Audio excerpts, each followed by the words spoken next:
Shalom, selamat pagi jemaat yang terkasih dalam nama Tuhan Yesus. Sebelum kita memulai ibadah pada pagi hari ini, kita akan bersama membaca visi misi Sekolah Tinggi Teologi Aletheia.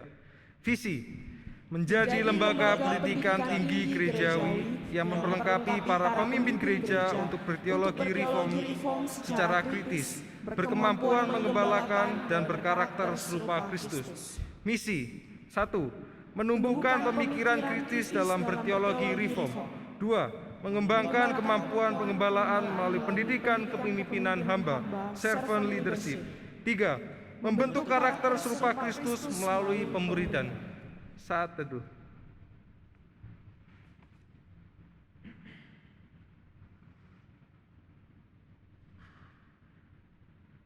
Pertolongan kita adalah dalam nama Tuhan yang menjadikan langit, bumi, dan segala isinya, dan yang tidak pernah meninggalkan hasil perbuatan tangannya.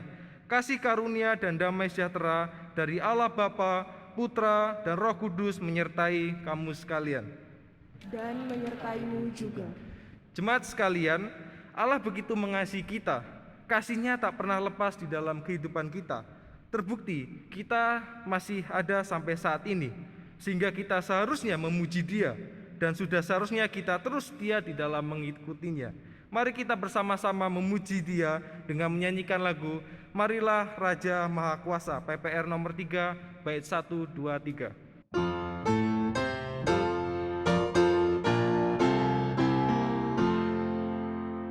Raja Maha Kuasa,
dengarkanlah firman Tuhan yang menjadi landasan ibadah kita pada pagi hari ini, yang terambil dalam Yohanes 1 ayat 1 dan 3. Pada mulanya adalah firman, firman itu bersama-sama dengan Allah, dan firman itu adalah Allah. Segala sesuatu dijadikan oleh Dia, dan tanpa Dia tidak ada satupun yang telah jadi dari segala yang telah dijadikan. Jemaat sekalian dipersilakan untuk duduk kembali. Bapak, Ibu, Saudara sekalian, kita adalah manusia yang berdosa. Apapun tindakan kita selalu ada campur tangan dosa. Tetapi oleh karena kasih karunia Tuhan, kita dibebaskan dengan darah-Nya yang mahal. Mari kita menyanyikan lagu Here I Am to Worship.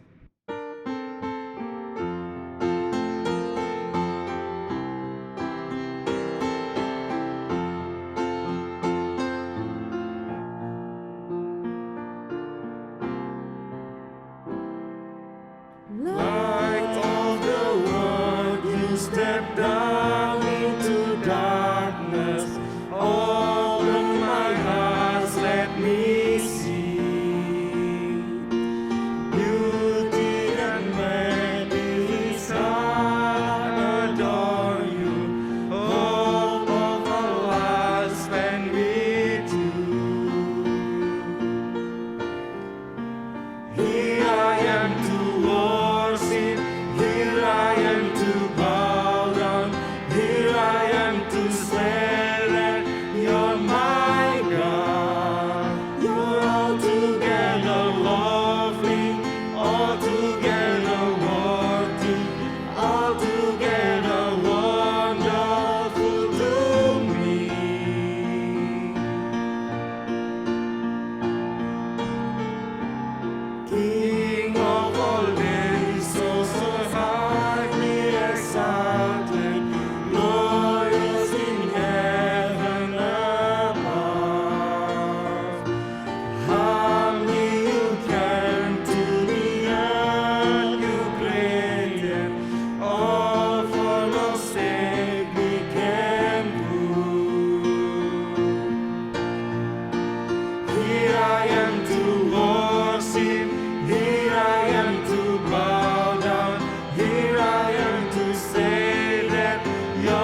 Here I am to worship, here I am to bow down, here I am to say that you're my God. You're altogether lovely, altogether worthy, altogether wonderful to me. Mari Bapak Ibu Saudara sekalian, kita merendahkan diri di hadapan Tuhan dan mengaku setiap dosa-dosa yang telah kita perbuat di hadapan Tuhan. Saya berikan kesempatan untuk jemaat sekalian untuk berdoa secara pribadi.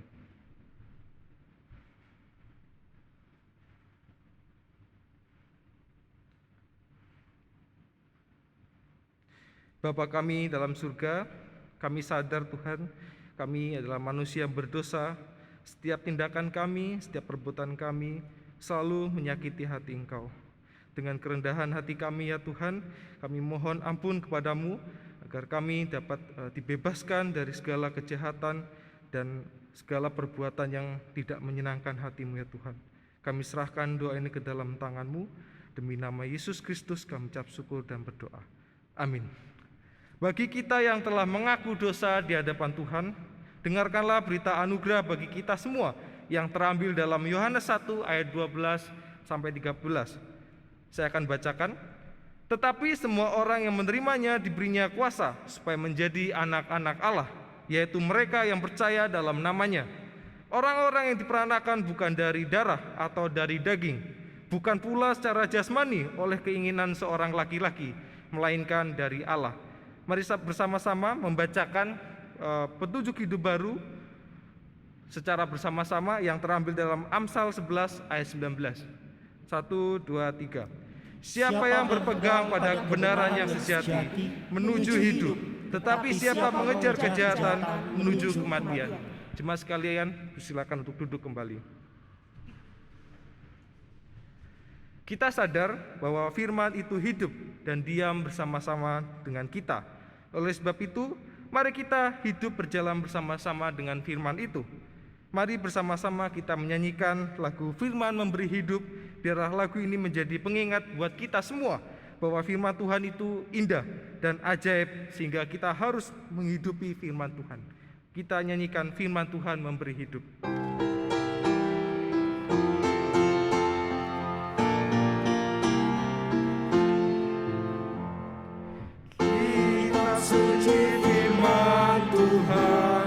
Menyaksikan Kristus,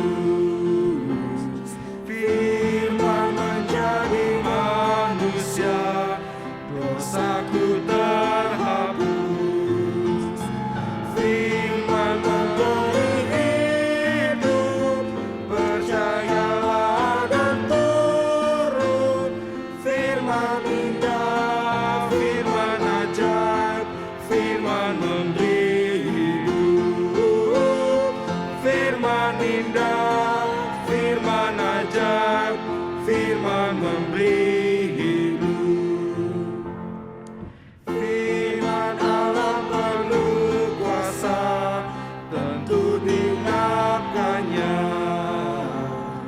Lebih indah dari emas, lebih dari madu.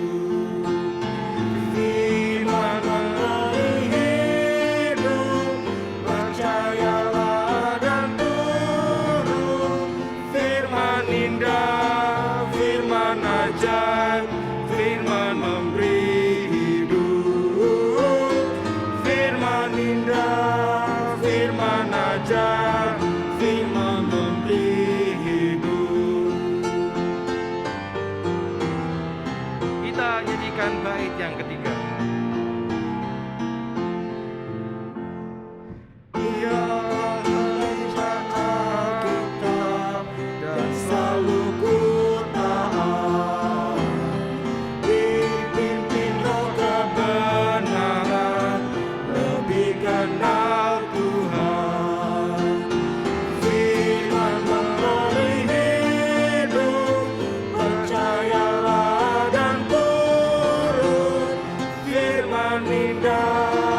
sekalian dipersilakan untuk bangkit berdiri. Mari bersama-sama dengan semua orang percaya di sepanjang abad dan segala tempat, mari kita mengikrarkan iman percaya kita seturut pengakuan iman rasuli yang berbunyi demikian. Aku percaya kepada Allah, Bapa yang Maha Kuasa, Khalik langit dan bumi, dan kepada Yesus Kristus anaknya yang tunggal Tuhan kita, yang dikandung dari Roh Kudus, lahir dari anak darah Maria, yang menderita sengsara di bawah pemerintahan Pontius Pilatus, disalibkan, mati dan dikuburkan, turun ke dalam kerajaan maut. Pada hari yang ketiga, bangkit pula dari antara orang mati, naik ke surga, duduk di sebelah kanan Allah, Bapa yang Maha Kuasa, dan dari sana Ia akan datang untuk menghakimi orang yang hidup dan yang mati. Aku percaya kepada Roh Kudus, gereja yang kudus dan am, persekutuan orang kudus, pengampunan dosa, kebangkitan tubuh, dan hidup yang kekal. Amin. Mari saya masuk dalam doa syafaat. Saya akan pimpin doa syafaat. Bapa kami dalam surga, kami berdoa Tuhan untuk kesempatan pagi hari ini. Berdoa untuk teman-teman kami tingkat 3 dan tingkat 4 untuk penulisan proposal bagi tingkat 3 dan skripsi bagi tingkat 4 Tuhan. Biarlah Tuhan memberkati dan memberikan hikmat kepada rekan-rekan yang mengerjakan skripsi dan proposal Tuhan, agar dapat mengerjakan dengan baik dan jujur di hadapan Tuhan. Biarlah setiap materi-materi yang didapat dan bimbingan dari dosen dapat memberikan tambahan dalam kepenulisan proposal dan skripsi Tuhan. Kami juga berdoa Tuhan untuk bangsa Indonesia. Kami berdoa untuk pemimpin-pemimpin negara ini, baik pusat maupun daerah ya Tuhan. Biarlah Tuhan memberkati, memberikan hikmat kepada mereka agar mereka dapat memimpin bangsa ini dengan baik. Segala kesulitan, segala tantangan yang dihadapi, biarlah Tuhan memberikan jalan kepada mereka agar dapat mensejahterakan masyarakat Indonesia. Kami serahkan doa ini ke dalam tangan-Mu, demi nama Yesus Kristus kami ucap syukur dan berdoa. Jemaat sekalian, dipersilakan duduk kembali. Firman Tuhan akan disampaikan oleh Pendeta Amos Winarto. Pada hambanya saya persilakan.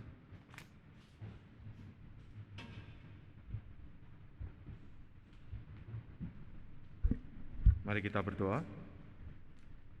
Bapa di surga, terima kasih kembali kami boleh belajar firman Tuhan pada pagi hari ini.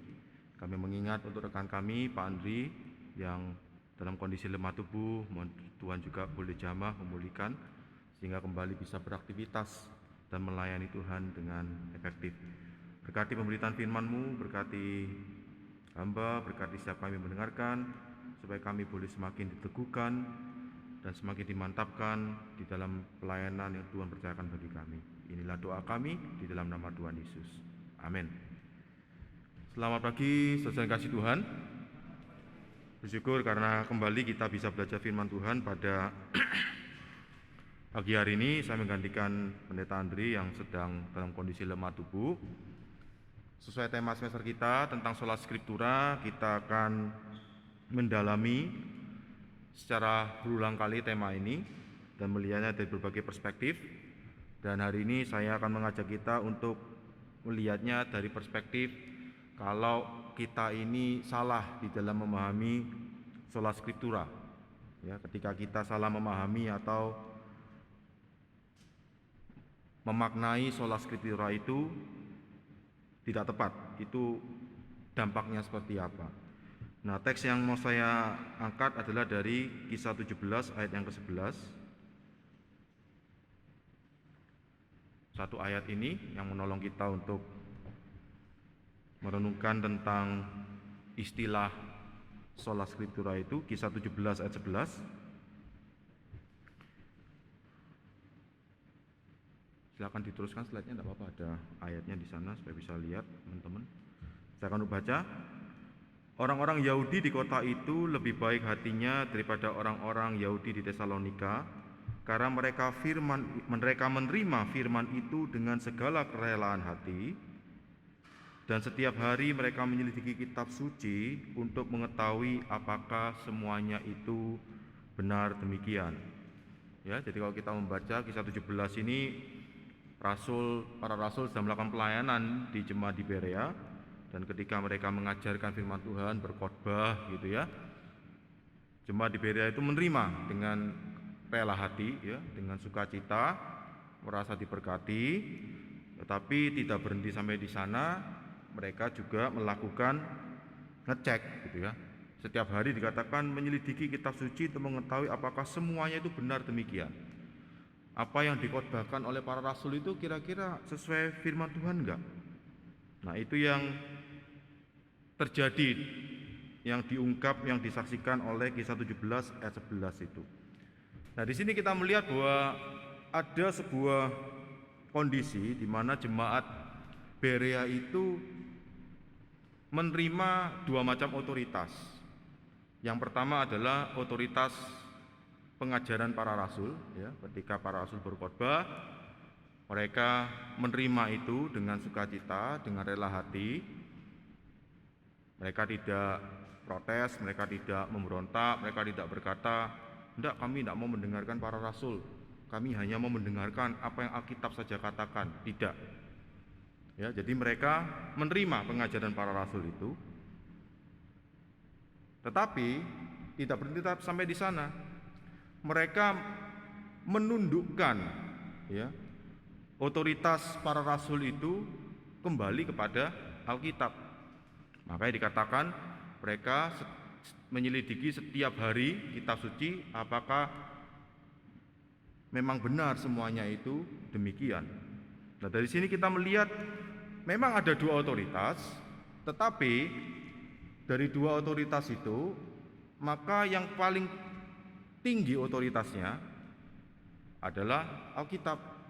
Makanya mereka mengecek ya, mencoba untuk menilai apakah yang dikatakan para rasul ini memang sesuai tidak dengan Alkitab itu sendiri. Jadi ajaran para rasul itu tunduk di bawah Alkitab. Itu adalah gambaran yang ada di dalam Kisah 17 ayat 11. Nah, dari sini kita bisa melihat bahwa ketika istilah sola scriptura itu dimunculkan, itu artinya sebetulnya adalah bahwa Alkitab itu adalah yang memang memegang otoritas yang tertinggi. Tidak berarti Alkitab itu adalah satu-satunya otoritas. Perhatikan ya, bahwa sola scriptura yang dimaksudkan di sini ketika diterjemahkan hanya Alkitab, itu tidak berarti orang Kristen itu hanya boleh pakai Alkitab, tidak boleh pakai yang lain. Bukan itu maksudnya. Yang dimaksudkan di dalam sola scriptura itu adalah Alkitab itu adalah otoritas yang paling tinggi.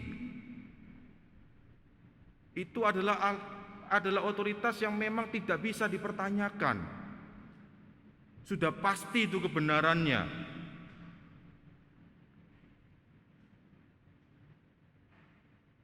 Tetapi orang Kristen sendiri ketika di dalam menjalani kehidupan sehari-hari, bergereja, bermasyarakat, berkeluarga, bernegara, semua bisa tunduk pada otoritas-otoritas yang lain. Di dalam keluarga, kita menghormati ayah ibu kita. Kita tunduk pada otoritas mereka. Kita tidak menjadi anak-anak pemberontak. Di dalam institusi, kita tunduk pada otoritas institusi kita. Kita tidak seenaknya sendiri. Dalam kehidupan bernegara, kita tunduk pada otoritas negara kita. Ya, ketika berlalu lintas, sudah ada aturannya, ya kita tidak sembarangan melanggar, bukan? Nah, tetapi semua otoritas itu memang berlaku dalam kehidupan kita sebagai orang Kristen, itu semua tunduk di bawah otoritas yang tertinggi Alkitab. Makanya kita bisa melihat kalau ada otoritas-otoritas atau tindakan-tindakan yang memang melanggar firman Tuhan, itu kita bisa mengevaluasi. Dan ketika jemaat di Berea mencoba untuk mengevaluasi ajaran para rasul, mereka tidak membabi buta tunduk kepada otoritas pada para rasul. Yakin yes pasti yang katakan para rasul itu betul lah, rasul ya. Masa bisa salah ngomongnya? Mereka tetap menaklukkan itu di bawah otoritas Alkitab. Jadi sebetulnya sola scriptura yang terjemahan literalnya itu hanya Alkitab, itu tidak bermaksud untuk mengajarkan bahwa orang Kristen itu hanya boleh pakai Alkitab, tidak boleh pakai yang lainnya. Bukan itu maksudnya. Ya, jadi ketika kita belajar kimia, ya hanya boleh pakai Alkitab, tidak boleh pakai textbook kimia. Ketika kita belajar matematika, hanya boleh pakai Alkitab, tidak boleh pakai textbook matematika. Bukan itu maksudnya. Yang dimaksudkan adalah hanya Alkitab itulah otoritas yang paling tinggi. Semuanya itu harus ditundukkan dan diterangi oleh kebenaran firman Tuhan. Itu sebetulnya dimasukkan dengan sola scriptura. Jadi sola scriptura itu adalah berarti otoritas yang paling tinggi yang tidak bisa lagi diragukan kebenarannya, itu hanya satu, Alkitab. Yang lain-lain itu semuanya harus ditundukkan di bawah otoritas Alkitab. Sejauh itu tidak bertentangan, sejauh itu sesuai dengan apa yang disaksikan oleh firman Tuhan, maka ya sejauh itu kita bisa menerimanya dan melakukannya. Tetapi ketika bertentangan, bahkan melanggar prinsip kebenaran firman Tuhan, maka kita lebih memilih tunduk kepada otoritas Alkitab dibandingkan tunduk kepada otoritas-otoritas yang pada kenyataannya bertentangan dengan kebenaran firman Tuhan itu tadi. Jadi kesalahpahaman itu bisa terjadi, seperti saya katakan, bahwa sola scriptura itu dipahami berarti orang Kristen itu hanya boleh pakai Alkitab dan tidak boleh pakai yang lain. Jadi ketika kita menerjemahkan secara literal ya sola scriptura itu hanya Alkitab, itu bisa disalahpahami orang Kristen itu ya hanya boleh pakai Alkitab, tidak boleh pakai yang lain, ya. Jadi kalau kita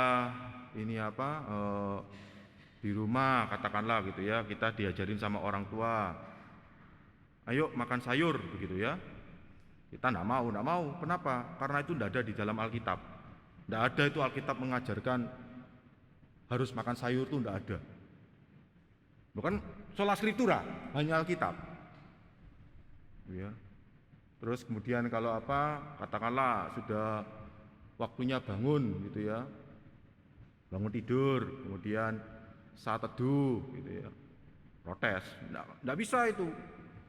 Kan kita kan hanya boleh pakai Alkitab. Di Alkitab itu enggak ada itu dikatakan bahwa kita itu bangun pagi saat teduh gitu ya. Nah, jadi ada yang kalau enggak berhati-hati bisa disalahpahami sola scriptura itu orang Kristen itu hanya boleh pakai Alkitab, tidak boleh pakai yang lain. Ya. Jadi ketika kita ujian SIM gitu ya, ujiannya ya ujian Alkitab. Gitu ya. Kan sola scriptura hanya boleh Alkitab, ya. Nggak boleh pakai yang lain-lain. Nah, kesalahpahaman ini bisa menimbulkan dampak. Ya. Setidaknya ada dua dampak. Yang pertama, kesalahpahaman ini membuat yang saya katakan itu kacang lupa kulitnya. Artinya apa? Bahwa Alkitab ini ya, bagaimana kita memahami firman Tuhan ini itu berkesinambungan dari sejak awal kekristenan sampai sekarang. Artinya apa? Ketika kita membaca dan menafsirkan firman Tuhan, tidak mungkin kita itu menafsirkan itu terpisah dari sejarah yang sudah ada sejak awal kekristenan. Karena apa? Karena ya Alkitab ini bukan sesuatu yang jadi di masa sekarang. Itu sudah ada sejak masa yang lalu, sejak kekristenan yang mula-mula, dan para bapak-bapak gereja juga menggumuli bagaimana untuk memahami secara khusus teks-teks yang memang tidak mudah untuk dipahami. Ketika kita belajar doktrin Alkitab, kita tahu bahwa Alkitab itu jelas, ya. Salah satu atributnya adalah kejelasan Alkitab. Alkitab itu jelas. Tetapi kita tahu bahwa yang dimaksud dengan kejelasan itu adalah jelas di dalam hal soal keselamatan, karya keselamatan, apa yang Tuhan nyatakan melalui Alkitab yang menjadi benang merah keseluruhan Alkitab, karya keselamatan di dalam Tuhan Yesus itu bisa dipahami dengan terang benderang. Tidak perlu kita ini nunggu diajari oleh satu dengan yang lain. Tetapi bukan berarti yang lain-lainnya itu semua otomatis jelas. Ada hal-hal yang memang perlu untuk dijelaskan dengan gamblang, dengan ungkapan-ungkapan yang memang tidak semuanya itu ada di dalam Alkitab. Misalkan istilah Trinitas, Tritunggal. Kita mau cari di dalam Alkitab, tidak ada itu istilah Trinitas atau Tritunggal. Tetapi kalau kita salah memahami konteks sola scriptura tadi itu, bahwa hanya boleh Alkitab, tidak boleh yang lain, maka artinya apa? Formulasi teologis tentang Tritunggal yang bapak-bapak gereja gumuli untuk menjelaskan mengenai jadi diri Allah yang disaksikan oleh Alkitab, ya itu kita abaikan, kita anggap itu kan tidak ada di Alkitab, kita tidak boleh itu pakai itu. Jadi akhirnya kita ya mencoba untuk mencari-cari apa yang ada dalam Alkitab. Kita mencoba untuk membuat-buat sesuatu yang baru akhirnya. Karena apa? Karena kita salah memahami, hanya boleh pakai Alkitab, tidak boleh pakai ajaran-ajarannya bapak-bapak gereja. Padahal di dalam kisah di Berea tadi, mereka menerima itu ajaran para rasul, tetapi mereka membandingkan kembali apakah itu memang sesuai dengan Alkitab. Yang seharusnya orang Kristen lakukan adalah mempelajari, menggumuli apa yang bapak-bapak gereja itu katakan tentang Allah Tritunggal. Kemudian coba dilihat di dalam Alkitab, teks-teks yang memang berkaitan dengan kesaksian tentang jadi diri Allah itu sendiri. Dari situ nanti kita bisa melihat bahwa apa yang disaksikan oleh bapak-bapak gereja pada umumnya itu menjadi satu kesatuan yang tidak bertentangan dengan firman Tuhan. Tetapi kalau kita serta-merta mengatakan hanya boleh pakai Alkitab, jadi kita tidak perlu itu belajar bapak-bapak gereja, apalagi mereka itu menggunakan istilah-istilah yang tidak ada di dalam Alkitab, yaitu kita seperti melupakan ya, pergumulan-pergumulan yang sudah ada di gereja mula-mula berkaitan dengan apa yang diajarkan oleh Alkitab sendiri terkait dengan jadi diri Tuhan. Itu sebuah contoh. Sehingga memang kalau kita mau konsisten, saya tidak mau pakai ajarannya bapak-bapak gereja, saya hanya pakai Alkitab saja. Kalau kita memang mau konsisten, maka kita harus bisa menjelaskan tentang apa yang disaksikan Alkitab, misalnya ya di dalam Matius 28 ayat yang ke-19 itu, baptislah mereka di dalam nama Bapa, Anak dan Roh Kudus. Apakah orang Kristen itu menyembah tiga Allah? Kalau kita mengatakan saya tidak mau pakai istilah Tritunggal, Trinitas, karena itu istilah yang dibuat oleh bapak-bapak gereja dan itu tidak ada di dalam Alkitab. Bagaimana kita menjelaskan itu? Ya kalau kita mau konsisten ya artinya ya kita harus buat istilah sendiri mungkin. Tapi akhirnya kan kita melakukan bunuh diri logika namanya itu. Kita tidak konsisten sendiri. Karena kalau ditanya apakah kita menyembah tiga Allah? Enggak. Nah terus itu kok disebut ada tiga itu? Itu apa artinya itu? Tapi kita berkata kita tidak mau pakai istilah Tritunggal, Trinitas karena itu tidak ada di dalam apa? Di dalam Alkitab. Ya mau tidak mau kita harus tahu gimana caranya. Ya kita malah bisa mengajarkan sesuatu yang tidak sesuai dengan apa yang disaksikan oleh Alkitab. Padahal bapak-bapak gereja ketika mengajarkan tentang dan menggunakan istilah Tritunggal, Trinitas itu bukan sekedar karena mereka nganggur gitu ya toh, tidak ada kerjaan. Nah ya wis gimana supaya caranya ini bisa lebih mudah dimengerti sama jemaat gitu ya. Ya wis kita buat aja satu istilah, bukan itu yang terjadi. Ajaran itu, istilah itu muncul karena ada pergumulan di jemaat mula-mula memang. Mereka berhadapan dengan berbagai macam ajaran-ajaran yang pada akhirnya itu memang tidak sesuai dengan firman Tuhan. Sehingga di dalam menghadapi ajaran-ajaran seperti begitu, Bapak-bapak gereja akhirnya memformulasikan penjelasan-penjelasan teologis yang menggunakan istilah yang tidak ada dalam Alkitab dengan tujuan untuk memaparkan dengan gamblang apa yang sebetulnya disaksikan Alkitab berkaitan dengan jati diri Tuhan untuk melawan ajaran-ajaran yang tidak benar pada masa itu. Jadi itu lahir dari sebuah pergumulan teologis dan pergumulan bergereja. Tetapi kalau kita serta-merta mengatakan dengan gampangnya, wah itu sudah tidak perlu lagi kita gunakan, kita hanya pakai Alkitab saja. Itu sama dengan sebenarnya kita menyombongkan diri kita sendiri, mengatakan bahwa kita bisa lebih baik memahami Alkitab itu dibandingkan pergumulan bapak-bapak gereja di gereja mula-mula. Dan kalau kita perhatikan di dalam masa reformasi pun, ketika para reformator, ya, baik Zwingli, Calvin, Luther, Philip Melanchthon, dan macam-macam, di dalam karya-karya tulis mereka, ketika mereka berhadapan dengan serangan dari pihak-pihak yang tidak setuju dengan pandangan mereka, yang selalu dijadikan masalah, diangkat, adalah mereka itu memecahkan diri dari gereja. Mereka menyempalkan, memisahkan diri dari gereja, sehingga mereka dianggap sebagai pemecah belah. Kenapa? Karena ajaran mereka ini ajaran yang baru, yang bertentangan dengan ajaran gereja sejak awal. Karena itulah di dalam tulis-tulisan mereka untuk menunjukkan bahwa apa yang mereka lakukan ini bukan sesuatu yang baru, sesuatu yang terpisah sama sekali. Mereka menunjukkan bahwa konsep-konsep teologis, ajaran-ajaran mereka itu berkesinambungan dengan apa yang disampaikan oleh bapak-bapak gereja. Makanya kalau kita membaca tulisan-tulisan para tokoh reformasi, mereka banyak mengutip bapak-bapak gereja di dalam mereka menjelaskan tentang konsep-konsep teologis mereka. Karena apa? Karena mereka ingin menunjukkan bahwa mereka bukan membuat sesuatu yang baru. Sola Scriptura itu bukan artinya hanya boleh pakai Alkitab, tidak. Tetapi mereka menggunakan otoritas-otoritas selain Alkitab.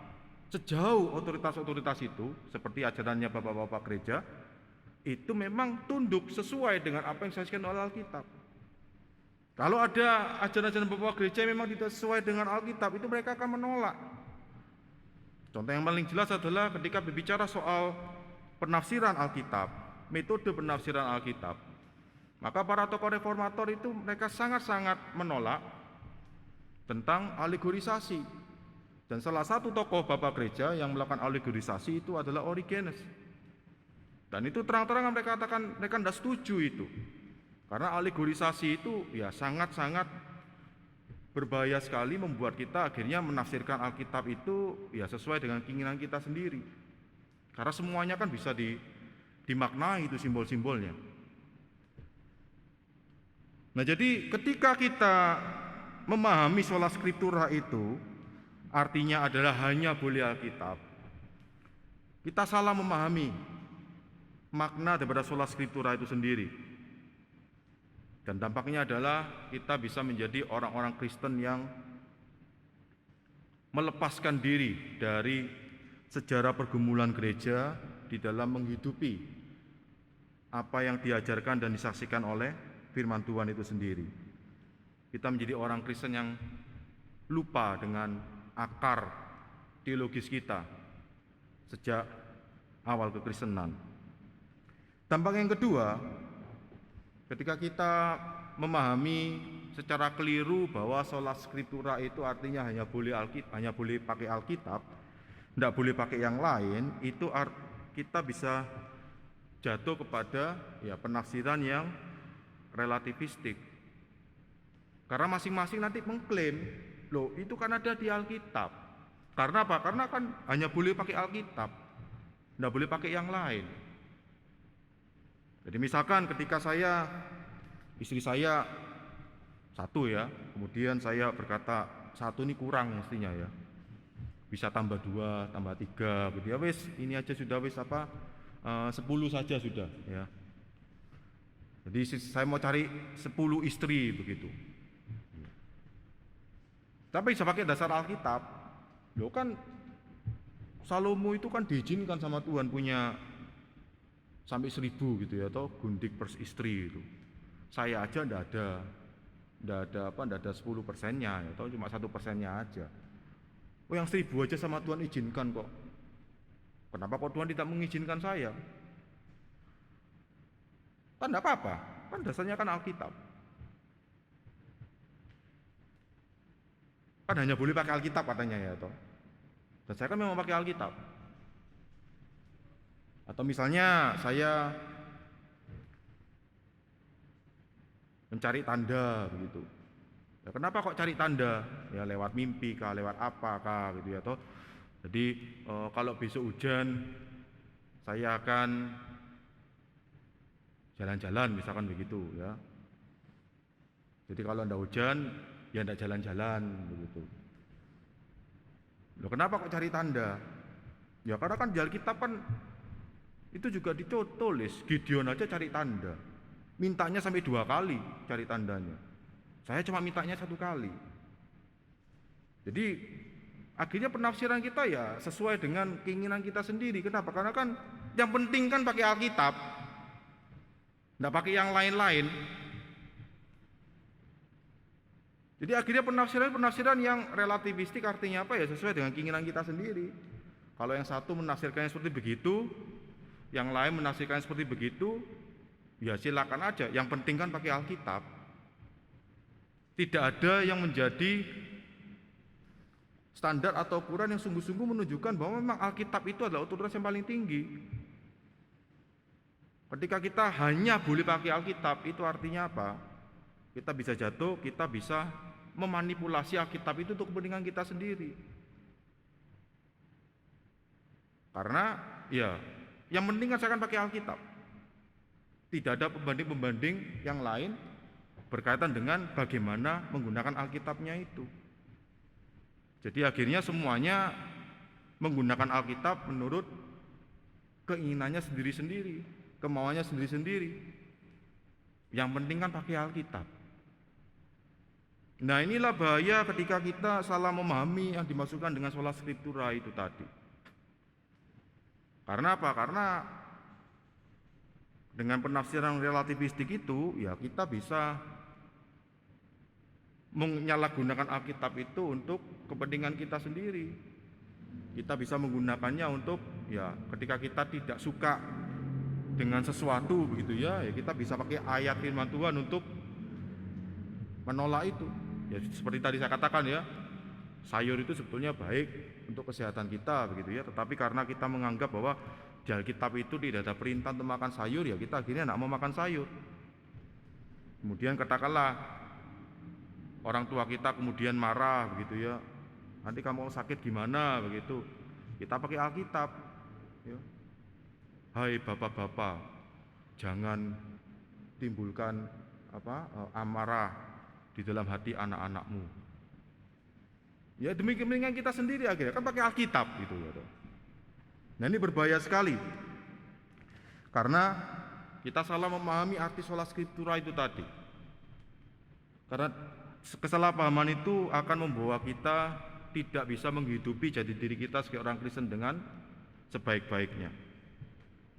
Nah Melanchthon menuliskan ya dalam risalahnya yang memang bicara soal Alkitab itu sendiri dengan otoritas gereja, hubungan antara gereja dengan otoritas Alkitab. Dia mengatakan demikian. Sekali lagi juga sifat-sifat tertentu dari jenis yang agak kurang ajar ketika mereka mengarang pendapat baru dari bagian-bagian kitab suci yang didistorsi dengan buruk, benar-benar meremehkan persetujuan gereja kuno serta semua konsili tanpa perbedaan. Jadi jelas sekali salah seorang tokoh reformator ya, Philip Melanchthon mengatakan sola scriptura itu bukan artinya yang penting pakai Alkitab, hanya boleh pakai Alkitab. Ada otoritas-otoritas lain yang memang gereja itu, orang-orang Kristen itu harus akui. Apa itu? Gereja mula-mula, ya, persetujuan gereja kuno itu bapak-bapak gereja, ya. Kemudian juga konsili-konsili itu harus menjadi perhatian orang-orang Kristen, tidak hanya sekedar pakai Alkitab saja. Dan memang semua persetujuan gereja kuno itu ya, ajaran-ajaran bapak-bapak gereja yang memang menjadi satu kesatuan, kemudian konsili-konsili ya, seperti persetujuan gereja kuno, misalkan pengakuan iman rasuli, konsili, Nicea Konstantinopel dan seterusnya, itu memang punya otoritas dalam kehidupan kita, walaupun itu semua kita tundukkan di bawah Alkitab. Dan kenapa kita menerimanya? Karena itu memang sesuai dengan kebenaran firman Tuhan. Kita bisa mengajarkannya, kita bisa memformulasikannya ya dengan bahasa yang lebih modern, yang berbeda, untuk menolong bisa dipahami dengan lebih baik berkaitan dengan kesaksian-kesaksian Alkitab. Tetapi kita tidak serta-merta membuangnya, menganggap itu tidak ada gunanya. Kita hanya mau pakai Alkitab, dan itu berbahaya sekali.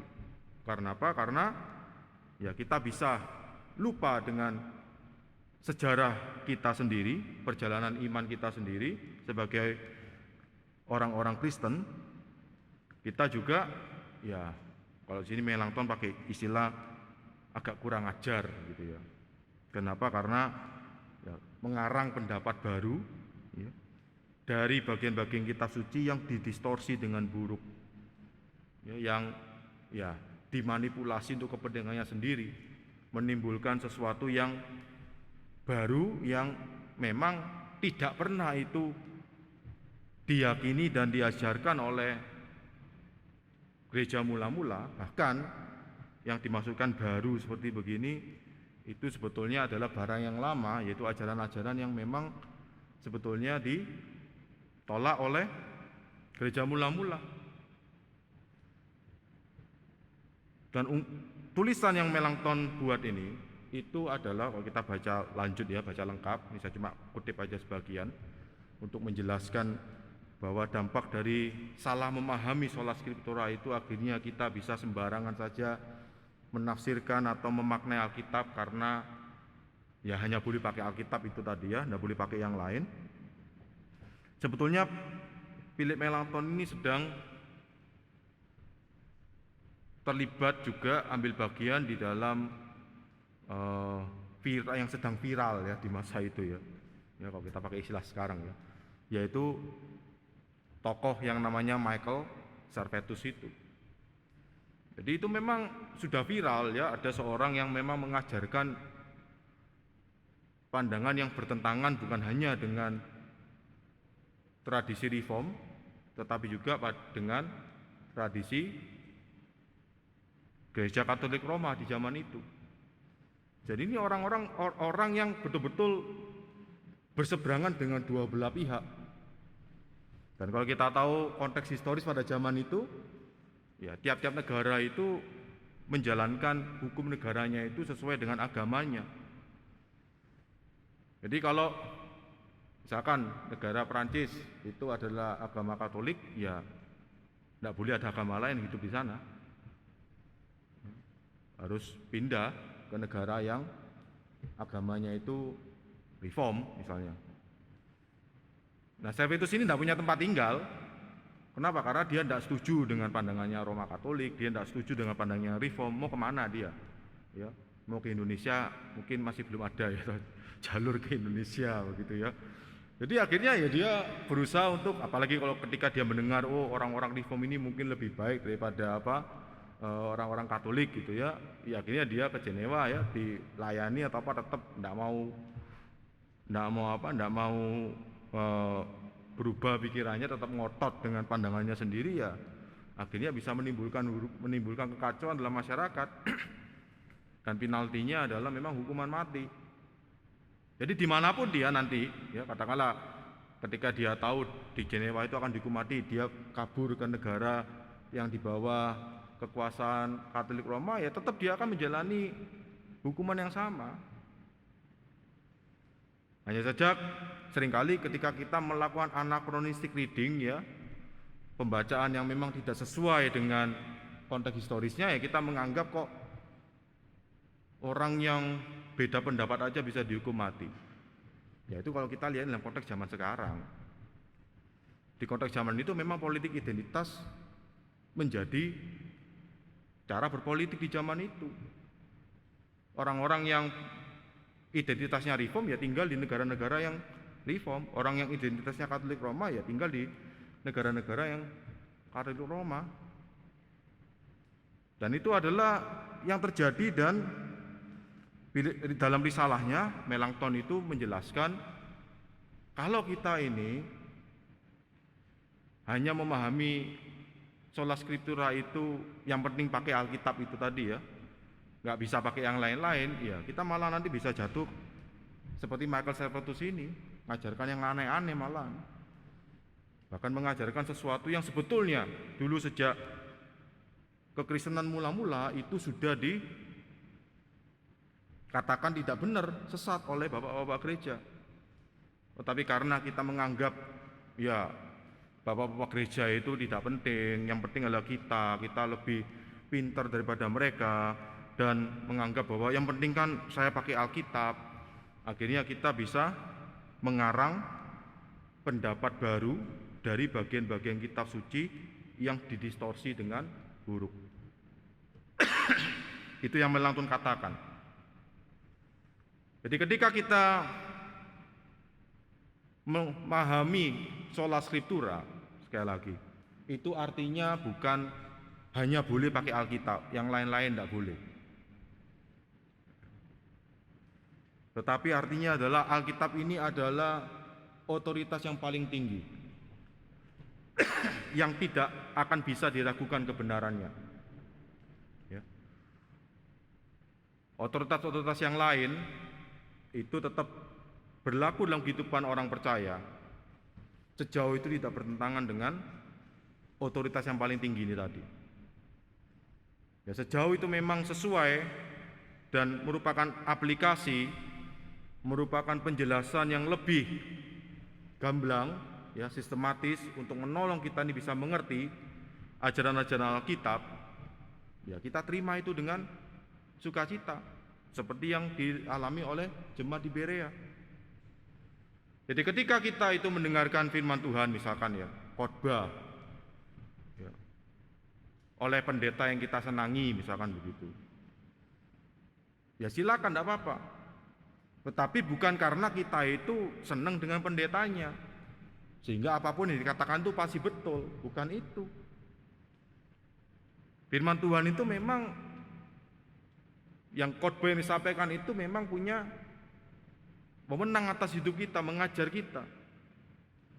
Tetapi yang terlebih pada itu, kita perlu untuk senantiasa juga melihat apakah memang yang diajarkan itu sesuai dengan firman Tuhan. Jangan serta-merta karena kita senang dengan pendeta itu akhirnya kita anggap semuanya pasti betul, belum tentu. Sama juga ada pendeta yang kita tidak senang khotbahnya ya karena bikin ngantuk atau apa ya. Terus akhirnya kita berkata, wah sini tidak ada gunanya buat saya. Ya itu juga salah. Karena apa? Karena memang dalam kehidupan orang percaya otoritas itu bukan hanya satu. Walaupun otoritas yang paling tinggi itu adalah Alkitab. Karena kalau tidak, ya kita bisa jatuh pada ya tebang pilih, ya mana yang saya suka, mana yang tidak saya suka. Sehingga ketika kita sebagai orang Kristen, mari kita belajar untuk bisa menghidupi jati diri kita sebagai orang percaya itu dengan lebih baik lagi. Kita tidak sembarangan untuk jatuh di dalam otoritas-otoritas yang memang bertentangan dengan firman Tuhan. Tapi di sisi lain kita juga tidak dengan gampangnya juga menyepelekan otoritas-otoritas yang Tuhan tempatkan dalam hidup kita. Karena semua itu Tuhan kerjakan untuk menolong kita bisa semakin menghidupi jati diri kita sebagai orang Kristen dengan baik. Dan sekali lagi, sola scriptura, Alkitab adalah memiliki otoritas yang paling tinggi yang tidak bisa dipertanyakan dan diragukan lagi kebenarannya. Semua otoritas lain itu harus tunduk di bawah otoritas Alkitab ini. Dan kita sebagai orang Kristen, sejauh otoritas-otoritas yang Tuhan tempatkan dalam hidup kita, itu mengajak kita, mendidik kita, mengajar kita, menolong kita, membentuk kita sesuai dengan kebenaran firman Tuhan, kita perlu untuk menerimanya dengan sukacita. Sambil kita juga berbareng terus belajar firman Tuhan supaya kita tidak mudah untuk disesatkan dan diombang-ambingkan. Mari kita berdoa. Tuhan, tolong kami supaya kami boleh semakin menghidupi jati diri kami sebagai orang Kristen. Teristimewa Tuhan, kami boleh sungguh menjunjung firman Tuhan menjadi otoritas yang paling tinggi dalam hidup kami. Tetapi tidak berarti kami akhirnya hidup dengan seenaknya sendiri dan menolak otoritas-otoritas lain yang Tuhan tempatkan dalam hidup kami. Ya Tuhan, Roh Kudus berikan kami hikmat supaya kami bisa terus mengandalkan Tuhan, supaya kami bisa terus menghidupi jati diri kami sebagai anak Tuhan dan menghidupi kebenaran firman Tuhan itu dalam kehidupan kami sehari-hari. Inilah doa kami di dalam nama Tuhan Yesus. Amin. Terima kasih, Tuhan Yesus memberkati.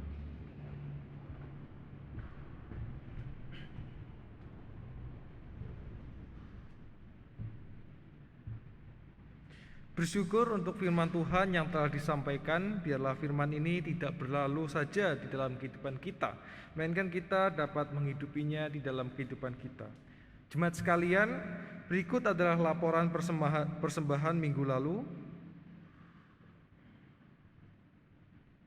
Dan jemaat yang ingin memberikan persembahan secara online dapat memberikan melalui tata cara yang ada di layar LCD.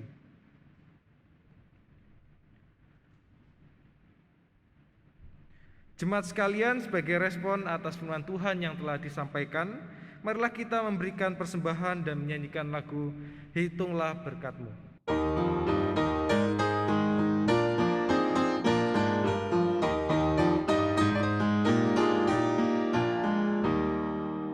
Bilalah kehidupan bergelombang, bila tawar hati damaimu hilang, berkat-Mu satu persatu hitunglah, lihat betapa Tuhan memberkati.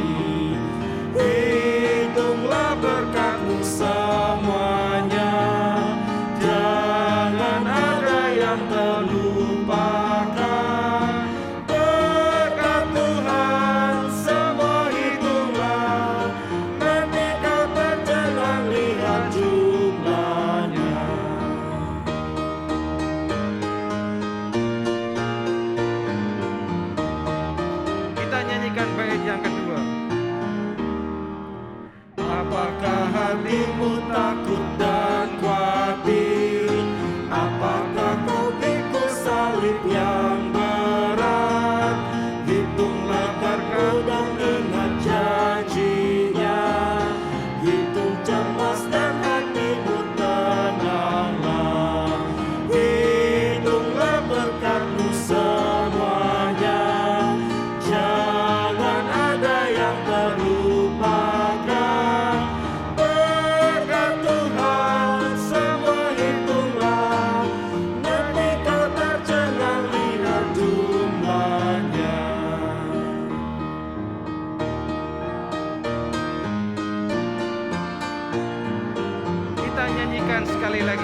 salib yang berat. Hitung berkatmu dan ingat janjinya. Hitung cemas dan hatimu tenanglah. Hitunglah berkatmu semuanya. Jangan ada yang terlupakan.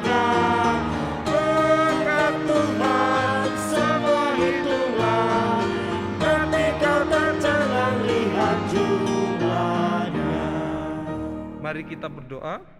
Bapa kami dalam surga, kami ucap syukur Tuhan, kami telah memberikan apa yang kami miliki. Biarlah melalui persembahan ini kami dapat memberikan yang terbaik dan kerajaan-Mu dapat dibangun di dunia ini Tuhan. Pakailah setiap pelayan-pelayan-Mu untuk mengelola persembahan ini agar dapat digunakan dengan hikmat dan kebijaksanaan Tuhan.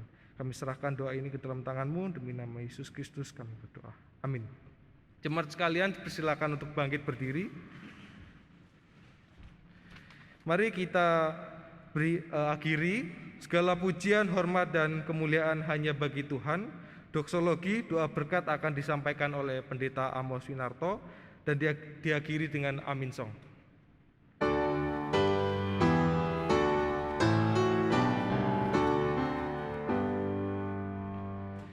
Puji Allah Bapa Putra, puji Allah Roh Kudus, ketiganya yang esa. Pohon selamat sumber berkat.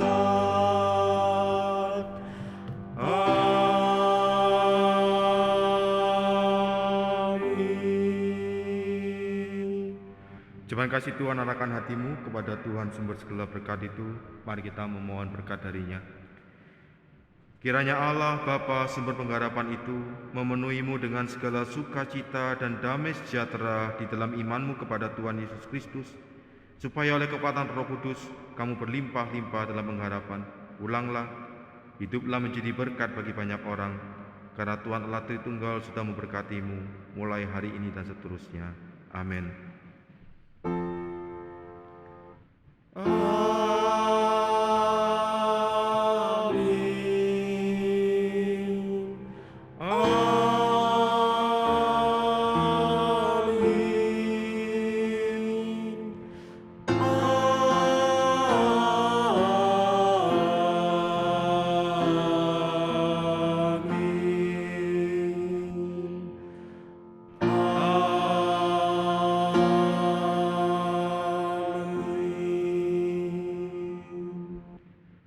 Silakan duduk, silakan ambil satu. Ibadah kita selesai, Tuhan Yesus memberkati.